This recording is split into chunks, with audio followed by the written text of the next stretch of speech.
Sale was just so dominant basically every single time he went out there. So I would imagine the Braves are going to have a very similar plan.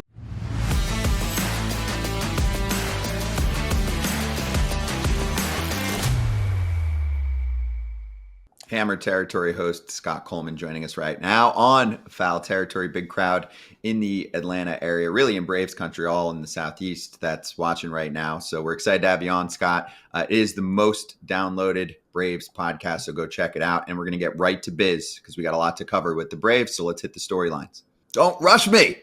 Ronald Acuna back again from a major lower body injury. We'll see how he does with the knee. Chris Sale's Encore. We'll see how he does. How often do they maybe rest him to make sure that he is ready for a postseason run? But you also got to get in. Spencer Strider coming back soon. And is there a shortstop void with this team? Should they have gone after somebody to handle the infield and move Orlando Arcia to more of a bench role? All right, let's start at the top. Ronald Acuna Jr., super important part of this team. They didn't have him for a good chunk of last season. What do you think of what they've said so far and what Ronald has said? Yeah, I think the Braves probably learned a lesson a couple of years ago when Acuna tore his ACL the first time. And while he was still good by at least maybe the league standards, Ronald Acuna Jr. was not the superstar level player that we all have come to see.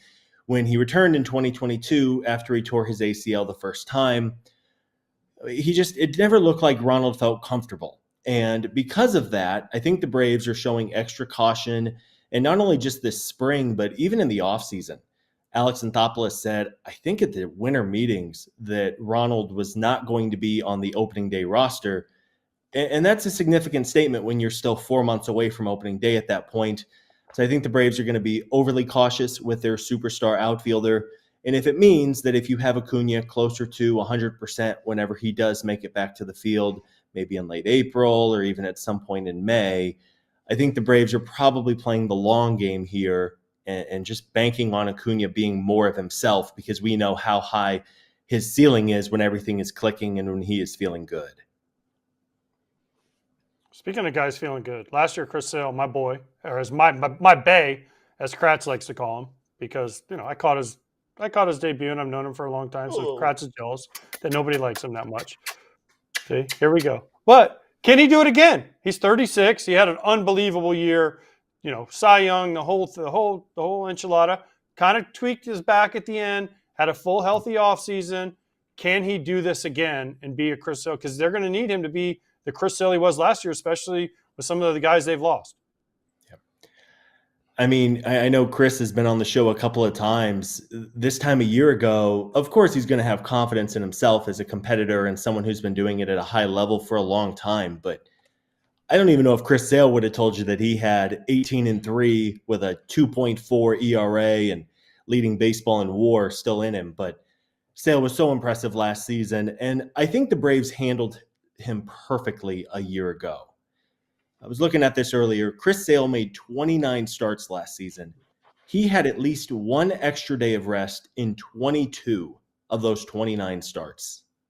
And I don't think it's a coincidence that up until that very final week of the season, when the back spasms popped up, that Sale was just so dominant basically every single time he went out there. So I would imagine the Braves are going to have a very similar plan. If it ain't broke, don't fix it.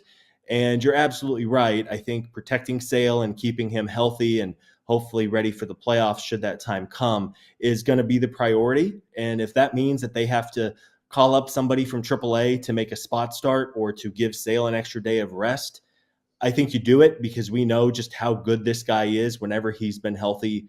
I mean, not even just last year with the Braves, but basically his entire career. When Chris Sale has been healthy, he's been awesome. And the Braves are really going to need him in that rotation, especially with guys like Max Fried and Charlie Morton moving on.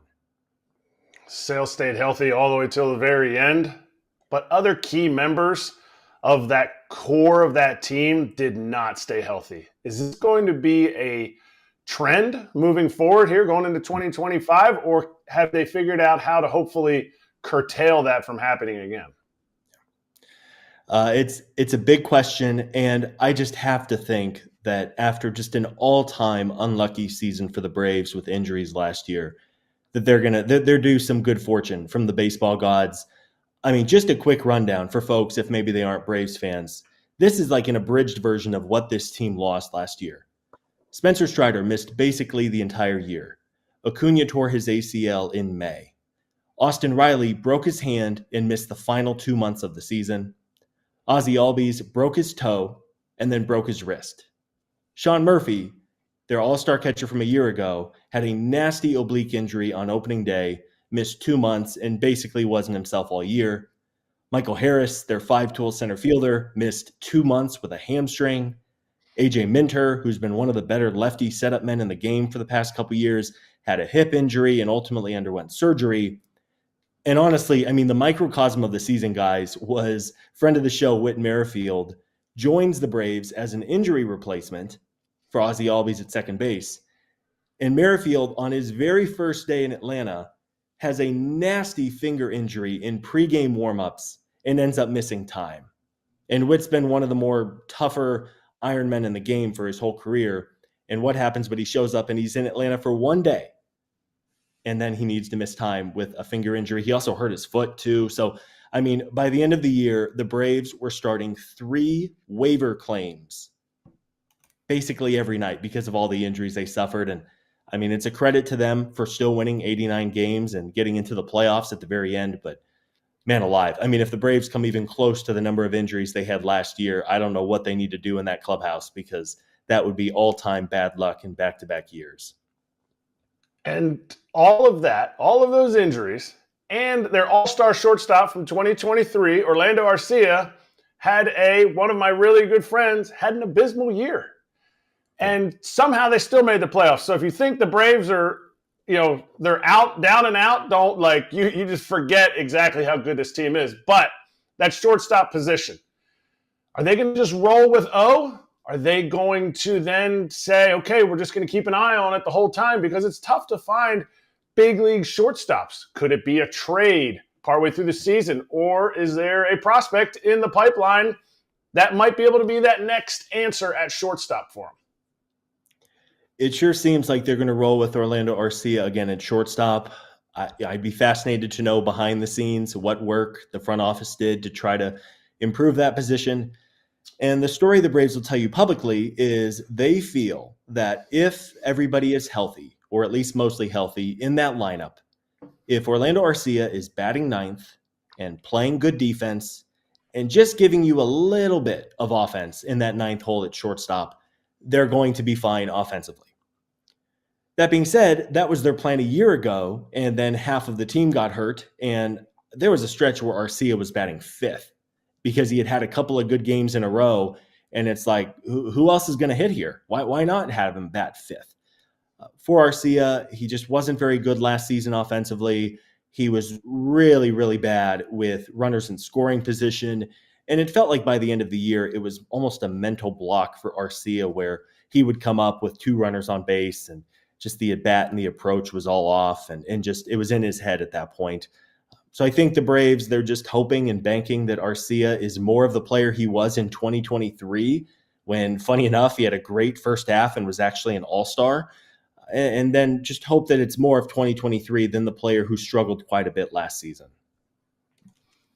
Scott, great insight. Of course, you hear all of this, plus the FT hat that he's wearing on Hammer Territory, many episodes every single week. When there is breaking news, they're out there instantly with an emergency episode. You can see Scott and Brad there, 2 others as well. It's a 4-team crew to make sure that they've got you covered for Braves coverage all year long.